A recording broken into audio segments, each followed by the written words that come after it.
하나님께서 축복하시고 또 복되게 하실 줄로 믿습니다.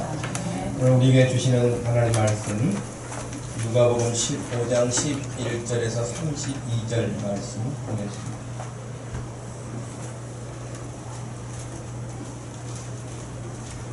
누가복음 15장 11절에서 32절 말씀.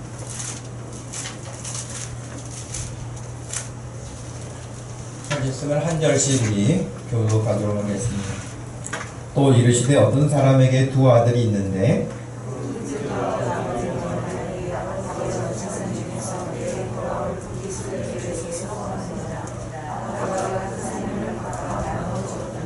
그 후 며칠이 안 되어 둘째 아들이 재물을 다 모아가지고 먼 나라에 가 거기서 허랑방탕하여 그 재산을 낭비하더니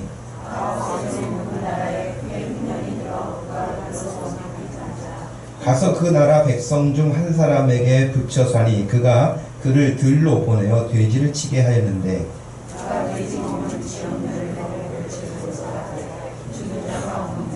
이에 스스로 돌이켜 이르되 내 아버지에게는 양식이 풍족한 품꾼이 얼마나 많은가 나는 여기서 주려 죽는구나.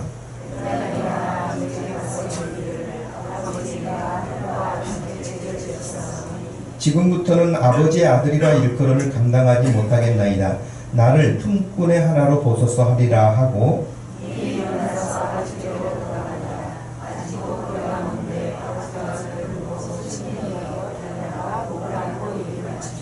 아들이 이르되 아버지 내가 하늘과 아버지께 죄를 지었사오니 지금부터는 아버지의 아들이라 일컬음을 감당하지 못하겠나이다 하나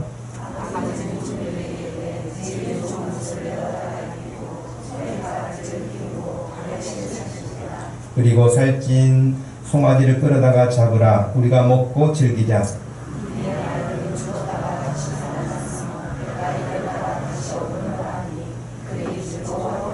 마다들은 밭에 있다가 돌아와 집에 가까이 왔을 때에 풍악과 춤추는 소리를 듣고 대답하되 당신의 동생이 돌아왔음에 당신의 아버지가 건강한 그를 다시 맞아 드리게 되므로 인하여 살찐 송아지를 잡았나이다 하니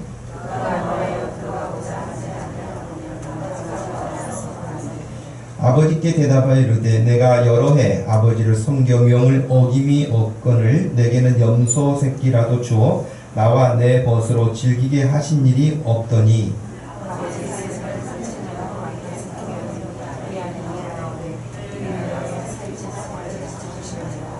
아버지가 이르되 예 너는 항상 나와 함께 있으니 내 것이 다 내 것이로되 이 내 동생은 죽었다가 살아났으며 내가 잃었다가 얻었기로 우리가 즐거워하고 기뻐하는 것이 마땅하다 하니라. 아멘. 교훈과 책망을 받아들인 아들 이라는 제목으로 말씀을 전합니다. 이 이야기는 지금 여기 계신 여러분들에게 다시 한번 이야기를 해보세요 하면은 이야기할 수 있지 않겠어요? 그죠? 아마 거의 내용을 빼지 아니하고 이야기할 수 있는 그런 정도가 될 만큼 우리에게 너무나 많이 알려져 있고 또 유명한 말씀의 본문이기도 하죠. 근데 이 말씀을 이렇게 보면 성경을 볼 때 다 마찬가지지만요. 우리가 뉴스 요즘에 가짜 뉴스가 많잖아요. 가짜 뉴스가 생성되어지는 배경을 보면 어떤 의도와 목적이 있잖아요. 근데 가짜 뉴스를 이렇게 퍼뜨리게 되면은 주로 가짜 뉴스가 어떻게 이렇게 만들어지게 되죠? 가짜 뉴스에 어떤 이야기를 했어요. 제가 지금 이렇게 이야기하는 것처럼 이야기를 했어요. 근데 가짜 뉴스를 만드는 사람들은 처음부터 끝까지 이야기를 다 말하지 않고 어떤 한 부분만 딱 잘라가지고 이야기를 하죠. 그러면 전체 문맥에서 듣지 않으면 정말 나쁘게 들릴 수 있는 여지들도 생긴단 말이에요. 그러니까 가짜뉴스의 대부분은 문장에 뭐 신문 같은 경우에서 글을 인용한다든지 누가 했던 말을 인용한다든지 할 때도 항상 앞뒤의 문맥에서 잘라낸다는 거예요. 그리고 자기들이 필요한 부분을 갖다가 이야기를 해요. 그러면 목소리도 그 사람 목소리고 영상을 봐도 그 사람이기 때문에 틀림없이 그 사람이 그렇게 말했다 이렇게 할 수 있잖아요. 참 어려워요. 지금 누가복음 15장은 예수님이 말씀을 해주신 이유가 있거든요. 그냥 들려주신 이야기가 아니고 해주신 이야기의 목적도 있고요. 그 대상들도 있습니다.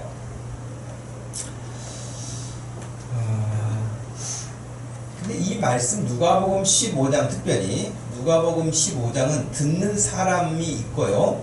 들어야 할 사람이 있어요. 그러니까 누가복음 지금 15장에서 예수님이 세 가지 비유를 말씀을 해주시잖아요. 근데 이 세 가지 비유를 해주신 이유가 있는데 그것이 무엇일까요? 지금 누가복음 15장 1절 말씀에 보면 모든 세리와 죄인들이 말씀을 들으러 가까이 나오니 그렇게 돼 있어요. 그러니까 말씀을 듣기 위해서 오는 사람들이 있었어요. 근데 그 사람들은 그 당시에 죄인 취급받고 있는 세리, 죄인들, 그러니까 세리와 죄인들이라고 했으니까 세리는 이미 직업적으로 딱 분류가 되고 죄인들이라고 하는 그 분류 안에는 또 여러 사람들이 있겠죠. 예를 들면 창녀들도 그 당시에 지탄의 대상이었으니까 그랬고, 또 여기에 언급되어 있지 않지만 사람들이 참 저 사람은 못됐다는 어떤 사회적으로 그 공동체에서 지탄하는 그런 사람들 다 죄인 취급을 했죠. 그러니까 그런 사람들이 늘 예수님 가까이 혹은 심한 질병 때문에 고통당하고 있는 사람들, 이런 사람들은 늘 예수님을 갈구했어요. 사람들은 어떤 큰 질병이 와도 그 죄 때문이라고 생각해요. 성경에 그래요. 우리나라 사람들도 정서적으로 그렇잖아요. 옛날 어르신들 맨날 한탄할 때 그 하는 소리는 내가 전생에 뭔 죄를 이렇게 많이 져서 이렇게 이야기하잖아요. 뭐 불교 영향권 때문에 그렇죠. 전생에 죄를 졌기 때문에 내가 지금 이런 고난을 당한다. 그 사람들의 말에 따르면 부부는 전생의 원수였다 그렇게 말해요. 전생의 원수였기 때문에 살면서 고생해봐라 그래서 부부가 됐다 그런 ortodox하는 이야기예요. 그러니까 부부가 싸우는 것은 너무 당연하다 그런 이야기겠죠. 근데 우리나라 사람들도 그런 어떤 일이 그럴 때마다 저는 그들이 표현은 그렇게 했지만 아마 양심이라고 하는 것이 있기 때문에 죄의 결과로 이런 어려움이 오지 않나 그런 두려움은 보편 인류에 다 뿌리가 내려져 있지 않는가 그런 생각이 들어요. 내가 뭘 잘못했나? 내가 뭔 죄를 졌나? 불교의 영향이 아니라 할지라도 아담과 하와가 하나님의 말씀을 어기고 선악을 하는 과실을 따먹은 이후에 그들이 스스로 숨잖아요. 따먹은 순간 하나님이 그냥 당장 내려가지고 그러시지 않고 따려고 하는 순간도 따는 순간도 먹는 순간도 하나님 다 보고 계셨죠. 근데 그들이 스스로 숨어요.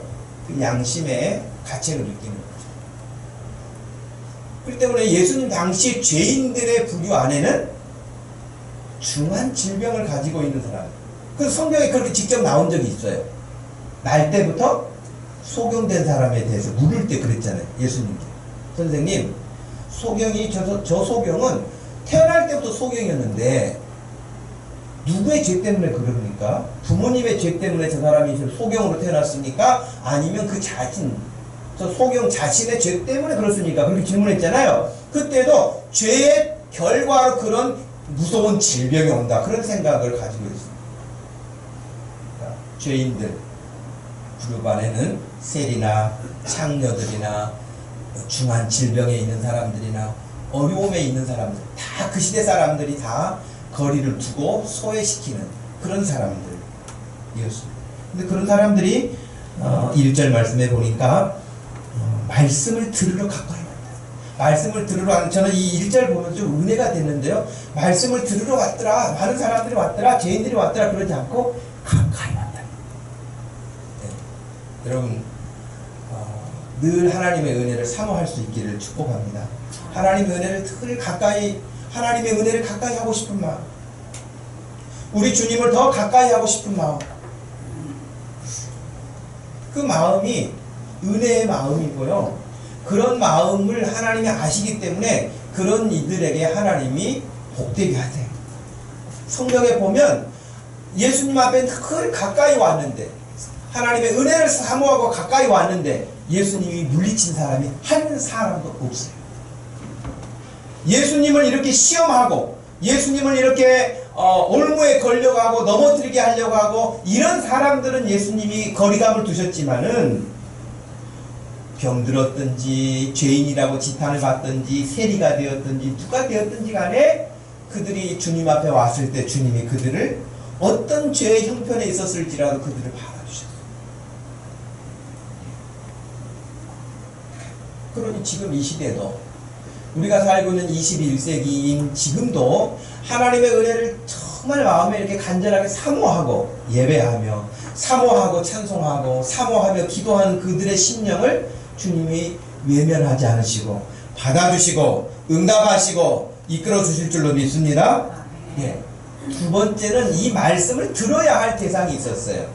여러분 2절 말씀에 보니까요, 바리새인과 서기관들이 수군거려 이르되, 이 사람은 예수님인데 이 예수님이 죄인을 영접하고 음식을 같이 먹는다 하더라.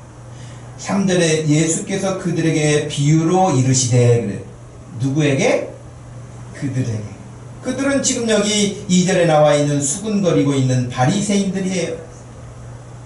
바리새인들이 들을 수 있도록 비유로 말씀을 해주십니다. 그들이 수군거리는 것은, 바리새라고 하는 말이, 여러분 바리사이라고 하는 그 헬라 자체가 이렇게 늘 구분 짓는다는 거예요. 나는 너희들하고 다르다. 나는 너희하고 다르다.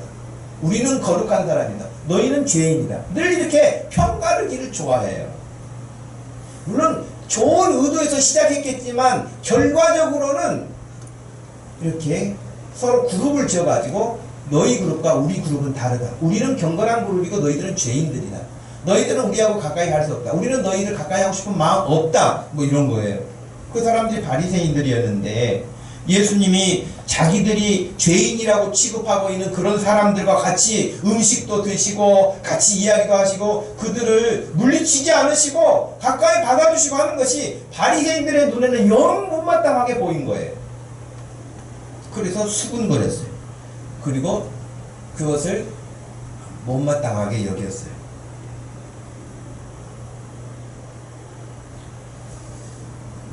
저는 오늘 이 세 가지 비유를 예수님이 특별히 그 바리새인들, 수군거리고 지금 예수님이 하시는 그 일을 이해하지 못하고 있는 그 바리새인들에게 또 한 번의 기회를 주시는 거예요.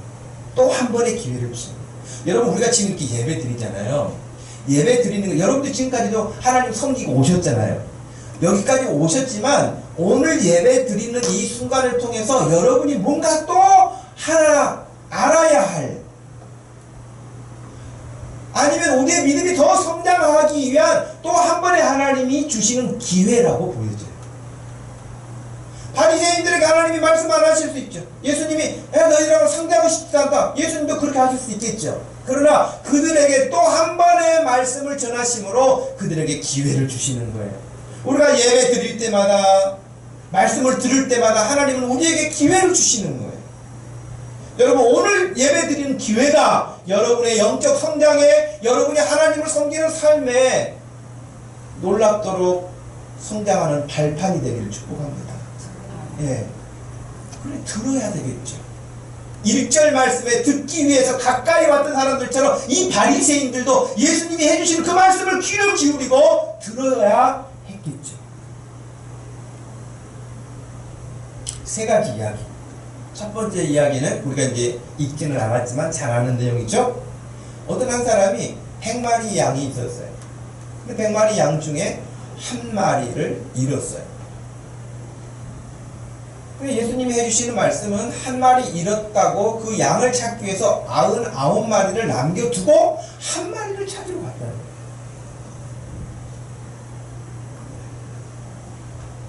그 중에 한 마리를 잃었고 그 양을 찾기 위해 애쓰는 모습, 그리고 찾아 즐거워하는 모습, 잔치를 베푸는 모습, 이것이 첫 번째 양의 비유에서 나오는 말씀이에요. 그래서 7절 말씀에 내가 너희에게 이르노니 이와 같이 죄인 한 사람이 회개하면 하늘에서는 회개할 것 없는 의인 99명으로 기뻐하는 것보다 더 기뻐하신다.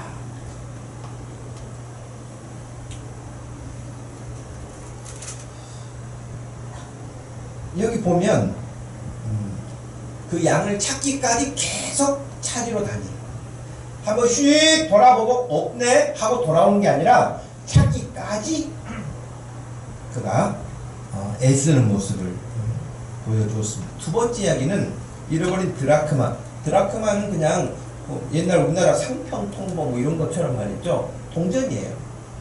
동전인데 여러분 같으면 예를 들면 500원짜리 10개를 가지고 있었다. 여기 드라크마처럼 10개를 가지고 있었는데 하나를 잃었어요. 이렇게 다 어떻게 하더니 없어졌어요. 아무리 세봐도 9개밖에 없어요. 그러면 그거 하나 찾겠다고 온 집안에 불을 켜고 막 빛을 비추면서 쓸어내면서 막 장롱 밑에 어디 다 그렇게 찾아요? 그러진 않겠죠. 왜? 그 500원이 뭐 얼마나 그거 없다고 뭐 그럴 거예요. 근데 경우가 다른 수가 있어요. 이제 그 학자들의 그 시대의 풍습에 따르면은 결혼을 이렇게 앞두고 있는 신부 혹은 결혼한 사람이 신랑으로부터 이렇게 받은 것 가운데 마치 금 목걸이나 그런 것처럼 이것도 그런 예물의 기능성을 가지고 있었다는 거예요. 그래서 9개가 있으면 안 되는 거예요. 10개가 딱 맞아야 그것이 예물로 드려질 수도 있고 받을 수도 있고 가치가 있는 거예요. 그렇기 때문에 이 여자가 그 하나를 찾기 위해서 그렇게 애를 쓰는 것은 있어도 없어도 그만이 아닌 거예요. 그러니까 그것을 애를 써서 찾는 것이죠. 그래서 8절에 보니까 어떤 여자가 10드라크마가 있는데 하나를 잃어도 등불을 켜고 집을 쓸고 찾아내기까지 부지런히 찾지 않겠느냐. 그래서 그렇게 찾는 것이죠. 또 찾아낸즉 벗과 이웃을 불러 모으고 말하되 나와 함께 즐기자. 잃은 드라크마를 찾아내었노라. 그리고 이 역시 찾아내기까지 부지런히 찾았다 라고 하는 표현이 나옵니다. 그리고 우리가 읽었던 오늘 세 번째 이야기가 본문의 내용이죠. 근데 세 번째 이야기는 첫 번째 이야기하고 두 번째 이야기하고 다른 점이 있어요. 뭐가 다를까요?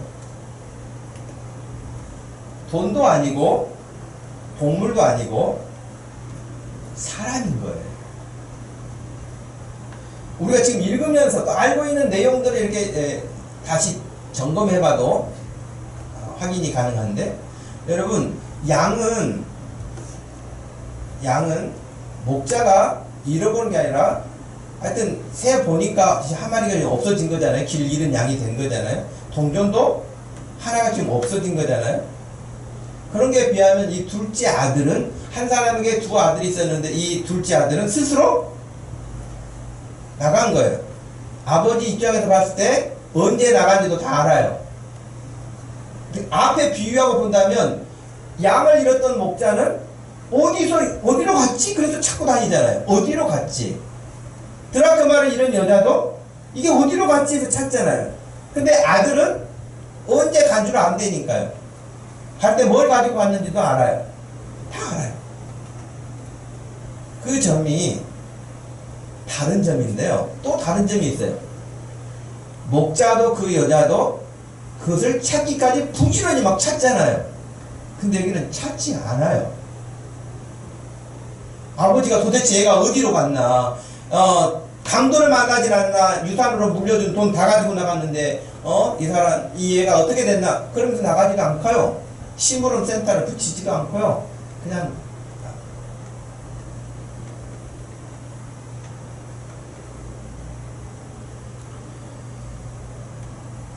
여러 가지 의미를 볼 수 있는데, 여러분 둘째 아들이 아버지에게 자기에게 돌아올 유산 상속을 먼저 요구하는 것은 사실 그 당시의 문화로는 굉장히 부모를 욕되게 하는 거예요. 아버지가 돌아가셔야 주어질 수 있는 유산인데 돌아가시기 전에 내게 들어올 몫을 주십시오 라고 아버지에게 요구한 거였거든요. 여기 우리 뭐 자녀들도 있지만 여러분 부모님이 유산을 남겨줘야 될 의무가 있습니까? 윤영아, 의무가 있냐? 아빠가 너한테 유산을 남겨줘? 큰딸인데 당연히 나한테 많이 주셔야지. 그러나? 그러진 않겠지? 그냥 너희들 낳아주고 길러준 것만도 할 일 다 하신 거지. 유산까지 뭐 바라는 것은 그런 건강한 생각이 아니라고 봐요. 근데 지금 여기서도 마찬가지예요. 유산을 달라는 거예요. 뭐 자기가 맡겨놓은 것처럼, 당연히 내 것인 것처럼 달라고 하는 거예요. 아버지가 버젓이 살아계시는데. 저는 그래서 오늘 이 읽었던 말씀의 그 아버지는요, 참 여러 가지로 저를 좀 부끄럽게 하기도 하고 또 도전받게 하기도 하는 그 아버지인데 아무런 이야기가 없어요.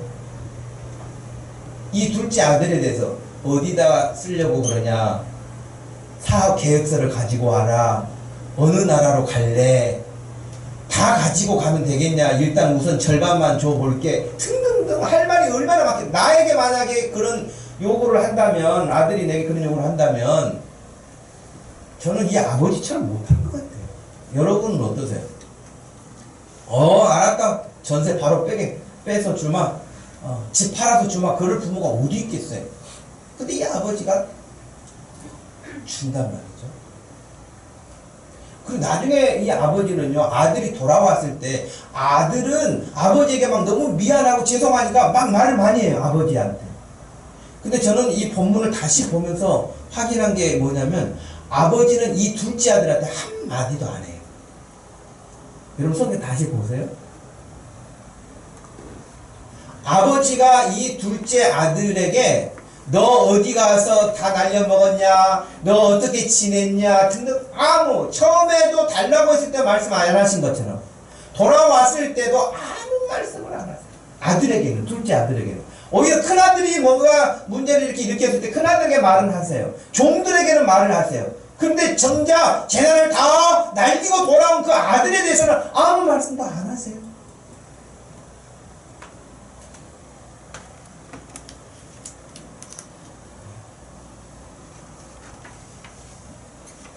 예수님이 현장에서 가늠하다 잡혀왔다고 하는 여자를 앞에 두고 사람들이 다 돌을 들고 모세 율법에 하면 가늠하다가 걸리면 돌로 쳐 죽이라고 그랬다. 그래서 예수님 앞에 끌고 왔지 않습니까?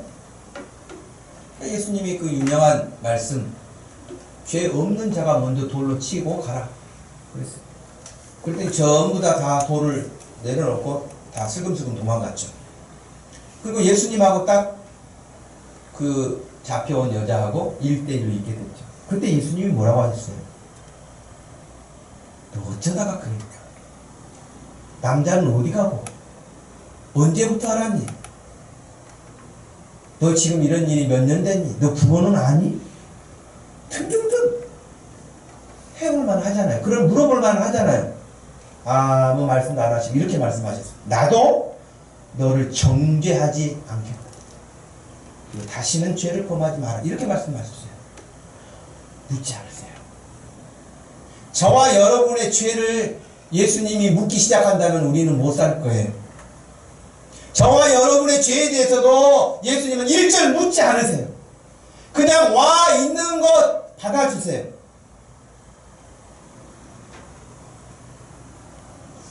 그런 하나님을 우리가 알게 되고 믿게 되고 그 하나님의 백성으로 산다는 게 얼마나 감사한 일인지 모릅니다. 문제는 둘째 아들이 아버지에게 참 불명예스러운 일인데도 불구하고 재산을 나눠달라 그래서, 여러분 재산 나눌 때요 둘째 아들만 준 게 아니에요. 큰아들에게도 줬어요. 오늘 읽었던 말씀에 따르면 각각 나눠주었다고 되어 있어요. 각각. 그러니까 큰아들에게도 분깃을 준 거예요. 어찌됐든 둘째 아들은 재산을 다 정리를 해가지고 현금화 시켜서 떠난 거예요.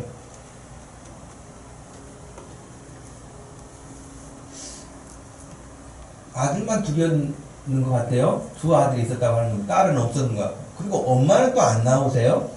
엄마는 안 계신 건지. 만약에 엄마가 여기 계셨으면은 울고 불고 막 붙잡고 그러지 않았을까? 아버지는 다 세상 공부해야 돼 보내 막 이렇게 했을지 모르는데 엄마는 그러지 않았을 거예요. 붙잡았을 거예요. 그 장면에서는 아브라함이 이삭을 바치겠다고 모리아산으로 갈 때 사라에게 말을 안 하고 혼자 데린 거예요. 그때 사라에게 말을 하면 부부싸움 대판 나고 그 일이 진행되지도 않았을 거예요. 이 영감이 아주 욕망이 왔나. 이 아들이 어떤 아들인데 지금 무슨 소리 하는 거예요? 뭔 기도하다가 뭔 들었다는데 헛소리를 듣고 와가지고 그러지 않겠어요? 아들을 갖다 바치겠다는데. 그래서 중요한 일은 말을 안고 해야 될지도 몰라요. 말을 하면 순간 아주 복잡해질 수 있거든요. 어떤 면에서는. 그렇다고 해서 집에 가가지고 전부 다 남편과 아내가 각각 말 안고 딴짓해가지고 나중에 터져가지고 더 크게 싸우고 그러지 말고 의논을 해야죠.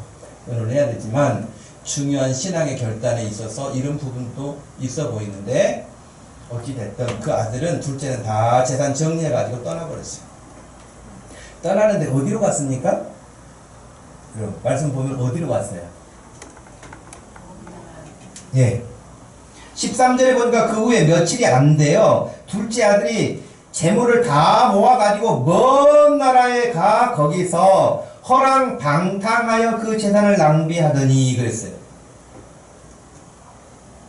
사업할 생각 없었어요, 이 아들이.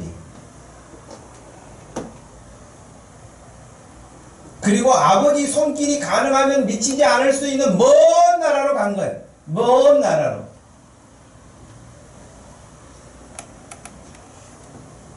아버지가 싫었을까? 아버지 정보력에 의하면 내가 가까이 가면 아버지가 나를 흔히 알고 계실 것 같아서 그랬을까? 어찌됐든 아버지 손이 미치지 않을 것 같은 생각에 먼 나라로 간 거예요.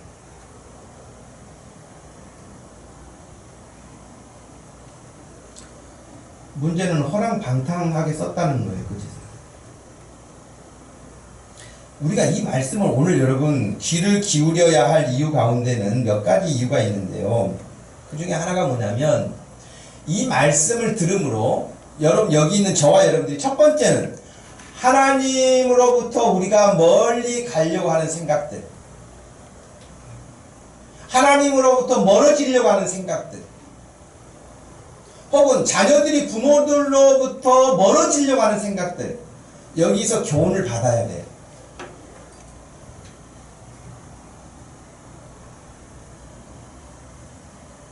우리 청년들을 예를 든다면 여러분들이 뭐 재산, 현금이 많아가지고 그 돈을 가지고 어디 가서 사업하고 허랑방탕하고 그러지는 않을 거라고 생각을 해요. 근데 제가 이 말씀을 준비하면서 생각된 것 가운데 여러분에게는 엄청난 재산이 지금 있는데 그 재산이 뭐냐면 청년이라고 하는 이 바꿀 수도 없고 우리 어른들이 되돌릴 수도 없는 이 황금기와 같은 청년의 때를 엄청난 큰 재산으로 지금 보유하고 있다는 거예요.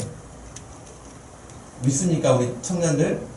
여러분들이 젊은 지금 20대를 살고 있다고 하는 이 순간, 이 시기가 여러분의 인생에서 여기 나와 있는 아버지 재산보다도 훨씬 많은 황금기와 같은 때라는 것을 기억하십시오.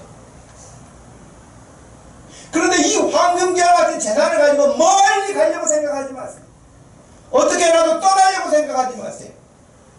하나님으로부터 멀어지고 부모로부터 멀어지고 부모의 가르침으로부터 교훈으로부터 고면으로부터 멀어지려고 하지 마세요. 여기 이 둘째 아들을 통해서 우리가 그렇게 당하지 않고 경험할 수 있는 그런 부분이 있죠.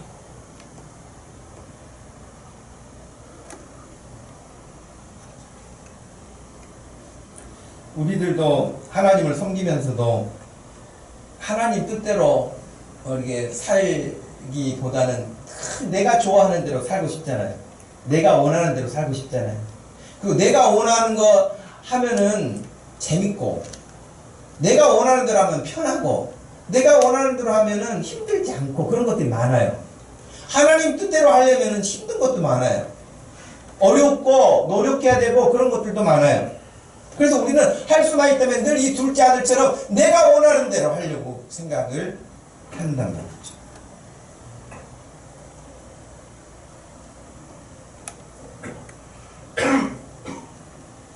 허랑방탕이라는 국어사전을 통해서 이렇게 보니까 어떻게 설명했냐면요. 언행이 허황하고 착실하지 못하며 주색에 빠져 행실이 추저분하다 그렇게 되어 있어요. 지저분하다가 아니고 추저분하다 그렇게 되어 있어요. 여러분 사전에 그렇게 나오더라고요. 추하고 낮고 격이 낮고 그런 거겠죠. 그래서 언행이 허황하다는 거예요. 그냥 막 이야기하면은 금방 지금 이 재단 가지고 로또 사가지고 뭐 배가 부르고 뭐 아버지보다 더 잘 될 것 같은 그런 허황돼. 허랑방탕이라는 것이 그렇다. 착실하지 못하다. 성실함이 없어요. 어떻게 허황된 사람이 성실하겠어요? 일확천금을 바라고 늘 그런 기회만 오기를 바라죠. 주색에 빠져 술 좋아하고 세상 쾌락 좋아하고 그런다는 거예요. 근데 분명히 성경에서는 이 둘째 아들이 그렇게 해서 아버지께 받은 재산을 다 날렸다는 것이에요. 엎친데 덮친다. 그렇죠. 14절 보니까 그 재산을 다 없앤 후 그 나라에 크게 흉년이 들었다. 흉년이 들어도 자기가 돈이 많으면 괜찮은데 돈도 떨어졌는데 거기에 흉년까지 왔으니 이제는 방법이 좀 없어 보인 거예요. 어떻게 해볼 수 없는 상태가 온 거예요. 그래서 그가 비로소 궁핍한지라 그렇게 했어요. 비로소. 그 전까지는 가지고 온 돈 그래도 조금씩 남겨놓은 거 그래도 뭐 세 끼 먹던 거 두 끼 먹고 두 끼 먹던 거 한 끼 먹고 고기 먹던 거 그냥 라면 먹고 이런 식으로 해서 버틸만하게 버텨왔는데 이제 다 떨어진 거야. 그것도 다 떨어져서 비로소 궁핍한지라.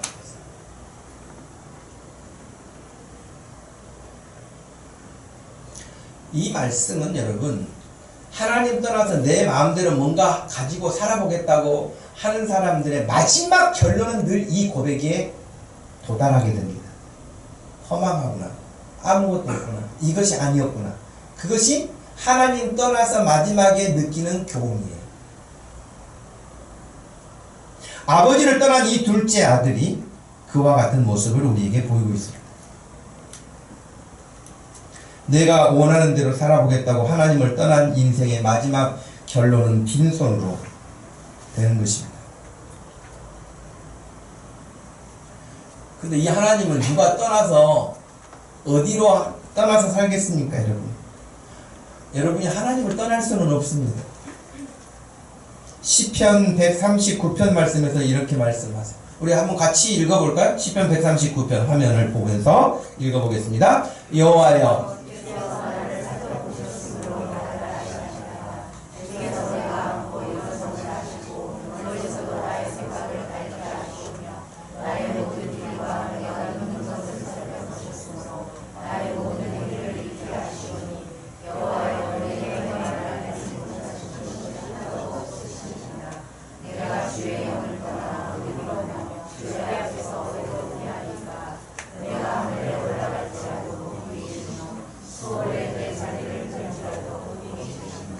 아멘. 어디 간들 하나님이 안 계시냐는 거예요. 어디 간들 하나님을 피할 수 있겠냐는 거예요. 그럴 수 없다고 고백을 하고 있습니다. 14절에 다 없앤 후 그가 비로소 궁핍한지라. 그렇다고 해서 궁핍하게 되니까 아버지 집으로 돌아가야지 이렇게 생각하지 못합니다. 여러 가지 원인이 있을 수 있겠지만 그는 끝까지 자기 힘으로 살아보려고 노력합니다. 궁핍하기는 하지만 죽을 정도는 아니었어요. 그래서 15절을 보니까 그 나라의 백성 중 한 사람에게 가서 노동자가 된 거예요. 붙여 사니 그가 그를 들로 보내어 돼지를 치게 하였는데 16절 그가 돼지 먹는 쥐염 열매로 배를 채우고자 하되 주는 자가 없는지라. 아버지께 바로 돌아가는, 돈 다 떨어졌는데 아버지께 바로 가는 게 아니에요. 또 살 궁리를 마지막까지 찾아봤는데, 그래도 내가 농장에 가서 일하면 먹고는 살겠지 하고, 여러분, 유대인들이 혐오하고 가까이 하지 않는 것, 그 짐승 가운데 하나가 돼지 아닙니까? 근데 지금 이 아들이 돼지치는, 그리고 먹을 것이 없어서 돼지가 먹는 쥐염 열매를 먹게 되는, 지금 아까 허랑방탕의 그 해설에서 마지막 부분이 뭐라 그랬다고요? 추저하다. 네. 낮아질 때까지 낮아지고 돼지를 치고 돼지가 먹는 음식을 먹으려고 하는데 그것도 없어. 상태가.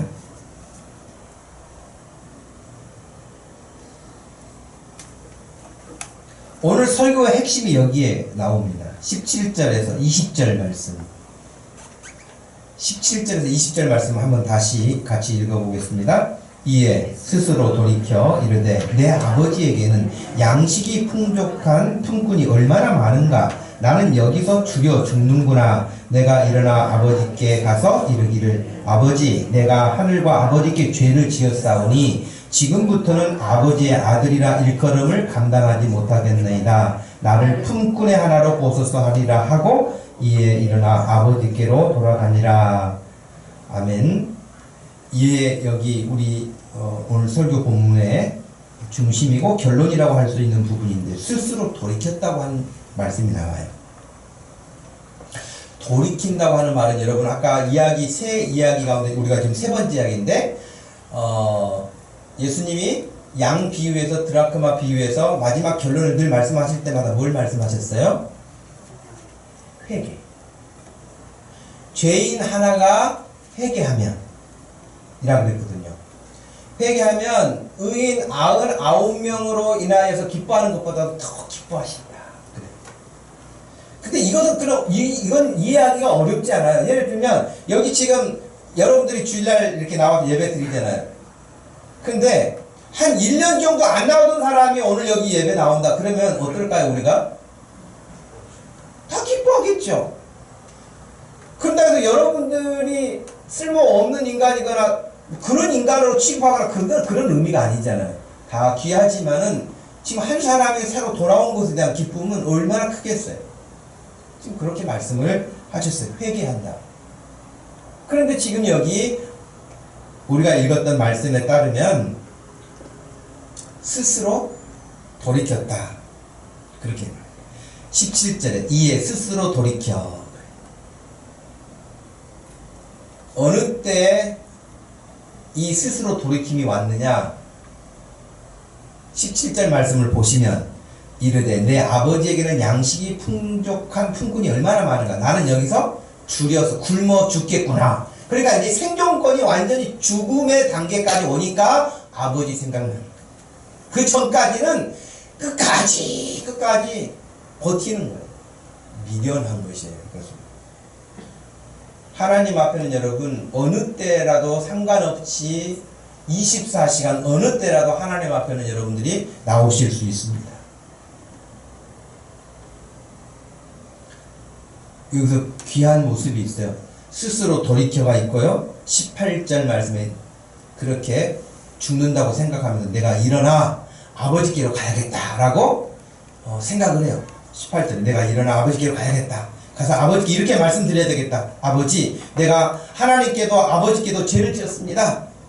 근데 그러니 지금부터는 아버지 아들이라고 말하기는 너무 창피하니 나는 그렇게 아버지 아들은 아니어도 아버지 농장에 일하는 일꾼 중에 한 사람으로만 받아주셔도 감사합니다. 왜? 자기는 지금 여기서 일꾼으로 일을 해도 돼지 먹는 쥐염 열매도 못 먹는 수준인데 아버지의 품꾼은 먹을 것이 굉장히 많거든요. 그러니까 아들은 고사하고 품꾼의 하나로만 그냥 받아주셔도 좀 감지덕지입니다 라고 지금 이야기해야겠다. 근데 살궁리는 한 거예요. 그죠? 문제는 20절 말씀이 의미가 있는데 이에 그렇게 생각을 할 뿐만 아니라 일어나서 아버지께로 돌아가는 행동력이 있어요. 굉장히 중요해요. 우리의 신앙에 있어서 이 둘째 아들이 느꼈던 감흥을 느끼지 못하는 건 뭐냐면 내가 이렇게 해야겠다 생각하고는 행동을 안 하니까 그래요. 행동을 해야 아버지가 반겨주시든지 잔치를 베풀어 주시든지 할 건데 생각만 하고 행동을 안 해요. 비록 탕자라고 우리에게 알려져 있기는 하지만 탕자에게서 배울 점이 귀합니다, 여러분. 나는 탕자 아니야. 탕자 참 어리석어. 그 아버지 속 많이 썩긴 해야. 그러지 마시고 이에게 배울 점이 많은 거예요. 일어나는 거예요. 여러분 삶 가운데 하나님을 향해서 좀 일어나야 될 부분이 없을까요? 미적미적하고 금년에 하여튼 뭐 새해 되면서 결심하고 계획하고 한 것들 그것이 뭔지도 모르고 그냥 6개월이 다 돼버리는 그런 입장. 매주일 마을 모임하면서 뭐 기도해야 되겠다, 뭐 전도해야 되겠다, 뭘 성경 읽어야 되겠다, 큐티해야 되겠다. 너무너무 결단을 많이 하고 결단을 또 하는데 하지 못해요. 일어나지 않아요. 일어나시기 바랍니다. 여러분의 어떤 그런 미적거리고 있는 어떤 부분에 있어서 과감하게 결단하고 일어나셔야 됩니다.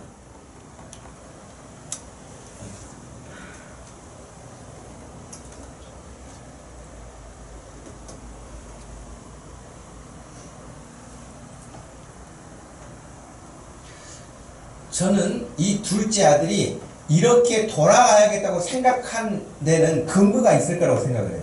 무조건 아이고 내 재산도 다 날려먹고 거지꼴 되는데 지금 이 모습 갖다가는 아버지한테 얻어 맞아 죽는다. 품꾸는 고사하고 그런 평상시에 아버지의 관계였다면 못 갔을 거예요. 그렇지 않을까요? 아버지 어디 마주칠까봐 그 먼 나라에서 더 먼 나라로 갔겠죠.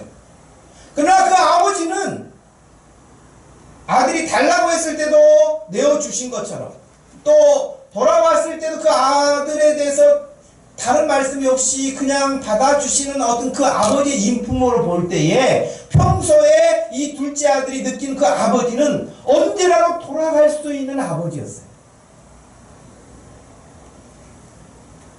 인자하신 아버지였어요. 덕이 있는 아버지셨어요. 풍성한 아버지셨어요. 인색하지 않은 아버지셨어요. 그것이 아버지께로 돌아가서 아들이 아니라 품꾼의 하나로만 살아도 행복하겠다라고 하는 그 근거가 된 거예요. 그런 면에서는 우리 부모된 자인 우리들이 이 아버지의 모습에서 자녀들을 대할 때 또 배워야 할 부분이라고 생각이 돼요. 아이들이 어느 때가 되면 돌이키는 날도 있겠죠.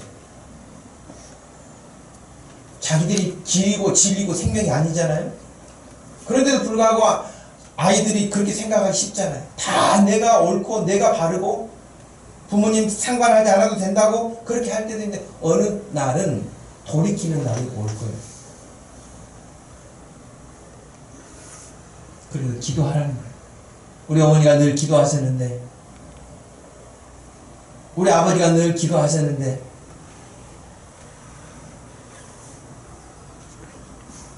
저는 어렸을 때 그 어르신들이 듣던 흘러간 옛 노래 가운데 불효자는 옵니다. 그런 노래를 여러 번 들었던 것 같아요.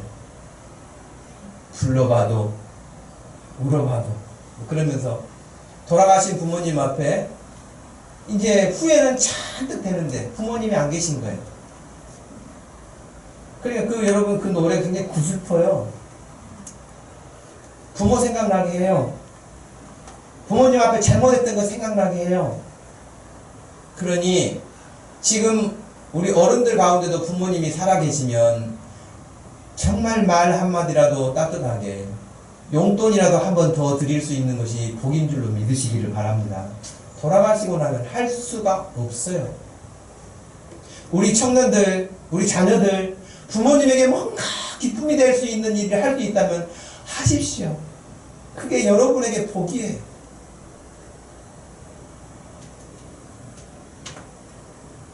이 아들이 비록 재산을 다 허랑방탕하게 날렸지만 아버지에게 돌아가겠다고 결심하고 돌아갑니다. 이 아버지보다 더 자비로우신 우리 하나님 아버지가 저와 여러분의 아버지 되신 줄을 믿으시기 바랍니다. 그 하나님은 이 아버지보다 더 귀한 것으로 우리를 받아주시고 용서해 주시고 품어주시고 격려해 주시고 우리를 응원하시고 후원하시는 아버지시기 때문에 그렇습니다.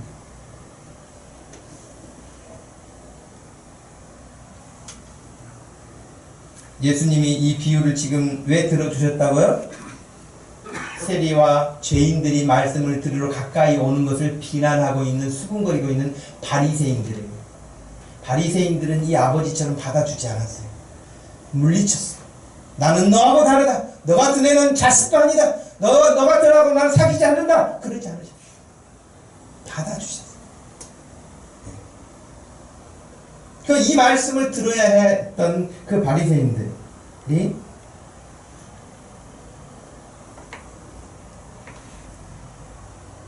자비로우신 아버지를 의지하고 돌아간 그 둘째 아들처럼 세리와 죄인들이 지금 아버지께로 오는데 물리칠 수 없는, 품어주시는 그런 모습이죠.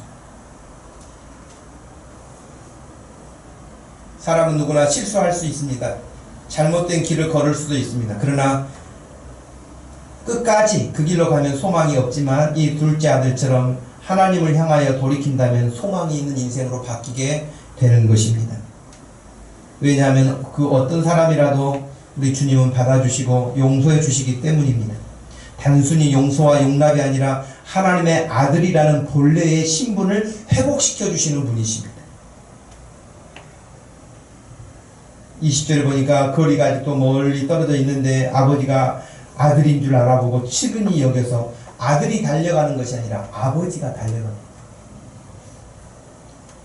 목을 안고 입을 맞추며 아들을 받아줍니다. 품어줍니다. 그때 아들이 21절부터 이야기하죠. 아까 연습한 것처럼, 내가 아버지한테 가서 이렇게 말해야겠다 한 것처럼 똑같이 말합니다. 아버지, 내가 하나님과 아버지께 죄를 지었습니다. 지금부터는 아버지 아들이라고 이제 할 수도 없는 부끄러운 사람이니 이제 아버지의 품꾼의 하나로 받아주십시오. 가서 열심히 일하고 그렇게 살겠습니다. 근데 그런 아들의 말에 한마디도 언급하지 않고 종들에게 명령하시죠. 제일 좋은 옷을 내어다가 입히고 손에 가락지를 끼우고 발에 실을 신기라. 그리고 살찐 송아지를 끌어다가 잡으라. 우리가 먹고 즐기자. 이 내 아들은 죽었다가 다시 살아났다. 내가 잃었다가 다시 얻었다. 하니 그들이 함께 즐거워했다. 그랬어요. 문제는 둘째 아들이 아니라 큰아들이었습니다. 25절에 보니까 맏아들은, 큰아들은 밭에 있다가 돌아와 집에 가까이 왔을 때 풍악과 춤추는 소리를 듣고 한 종을 부르되 이게 무슨 소리냐? 대답하되 당신의 동생이 돌아왔음에 당신의 아버지가 건강한 그를 다시 맞이하면서 이렇게 송아지를 잡고 잔치를 베풀었습니다. 28절 보니까 그가, 큰아들, 이 둘째 아들의 형 아닙니까? 화를 냅니다. 그리고 집에 들어가지 않으려고 합니다. 또 탕자가 생기려고 그래요. 탕자가 이 집안에 하나인 줄 알았더니 탕자가 둘이에요. 그 어떤 목사님은 이 탕자의 형 이름을 탱자라고 그렇게 말을 하잖아요. 여러분, 안 들어가려고 그래요. 이 큰아들이 화를 내면서 아버지에게 불평이 가득합니다. 아버지가 와서 권해요. 들어가자. 분명 근데 28절에 아버지가 나와서 권한대 그랬습니다. 근데 듣지 않아요. 그리고 아버지에게 불평을 29절에 쏟아내기를, 내가 여러 해 동안 아버지를 섬겼고 아버지 명을 어긴 적도 없고 불순종한 적도 없는데 내게는 염소 새끼 하나도 잡아서 친구들과 먹게 한 일이 없으시다가 아버지의 재산을 창녀들과 함께 허랑방탕한 탕진한 이 동생 아들을 위해서는 살찐 송아지를 잡아주셔요? 그러면서 불평을 쏟아내기 시작했어요.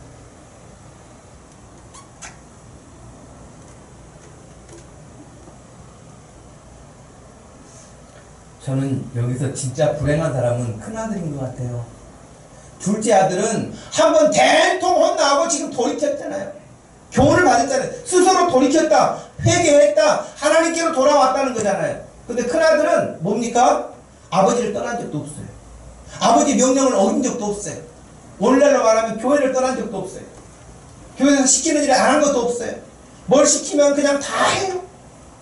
근데 그 마음에 감사가 없고 은혜가 없어요. 할 뿐이에요. 주일날 빼먹었다가는 가다가 교통사고 날까봐, 주일날 어디 놀러 갔다가는 다리 부러질까봐, 뭐 이렇게 했다가는 하나님 앞에 혼날까봐 무서워서 벌벌 떠는, 그래도 하는 그런 믿음이 아닌 거예요. 하나님 원하시는 모습은 그런 모습이 아니에요. 큰아들은 깨닫지 못했어요.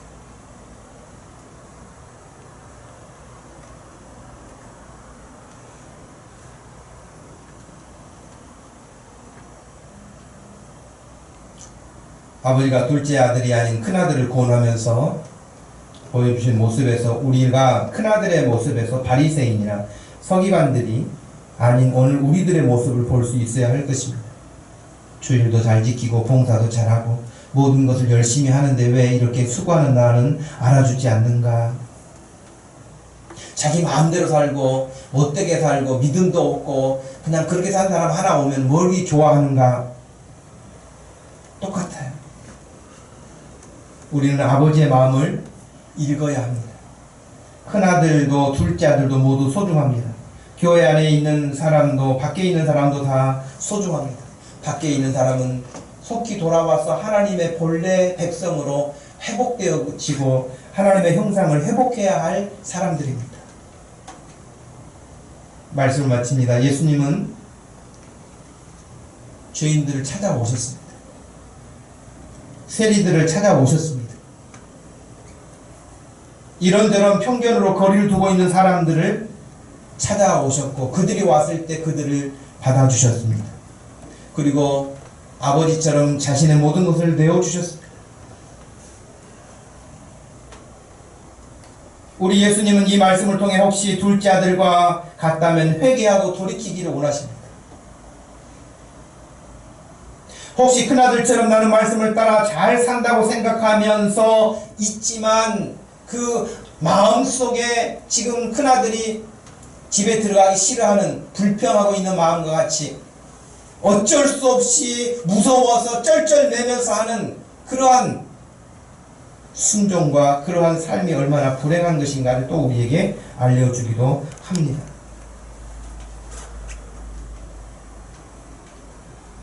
하나님이 기뻐하시는 그 일을 위해서 우리 모두 예수님을 따라서 뭔가를 해보고 싶지 않은가? 우리도 예수님께 그렇게 돌아가서 예수님 앞에 가까이 왔던 그 말씀을 들으러 왔던 그 사람들처럼 저와 여러분도 늘 주님의 은혜를 삼하고 가까이 가고 그런 것들이 쌓이고 쌓여서 우리가 어느 한순간 어리석었다가도 스스로 돌이킬 수 있는, 깨달을 수 있고 회개할 수 있는 그런 믿음이 돼서 하나님이 말씀 들려주실 때 늘 품고 우리가 새로워지고 주님이 원하시는 장성한 믿음으로 날마다 우리 모두가 함께 성장해 갈 수 있기를 주님의 이름으로 축복합니다. 기도하겠습니다. 하나님 아버지 고맙고 감사합니다. 이 탕자의 비유라고 알려진 내용에는 많은 것들을 우리에게 교훈하고 있습니다. 아버지가 어떤 분인지, 둘째 아들과 같은 모습은 나에게 없는지, 큰아들과 같은 모습은 나에게 없는지 돌아보게 하십니다. 하나님, 결과적으로 우리가 하나님께로 돌아와 하나님을 섬기되 기쁨으로 섬기게 하시고 감사로 섬기게 하시고 소망으로 섬기게 하시고 하나님의 은혜 가운데 우리가 머물 수만 있도록 역사하여 주옵소서. 우리 모든 성도들이 자녀들은 자녀들대로 또 어른들은 어른들대로 우리 하나님 앞에서 복된 믿음의 사람들이 될 수 있도록 함께하여 주옵소서. 예수님의 이름으로 기도합니다. 아멘. 다 같이 일어나셔서 찬양합니다.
채찍마다 바로 주님의 손으로 때리시고 먼저 위로해 주시는 우리 주의 넓은 품으로 어서 돌아오소서.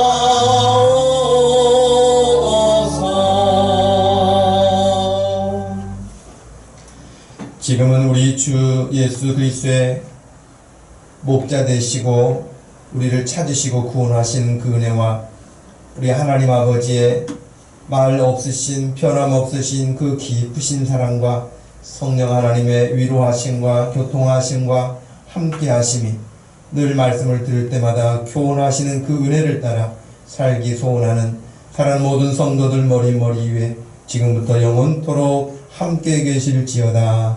아멘.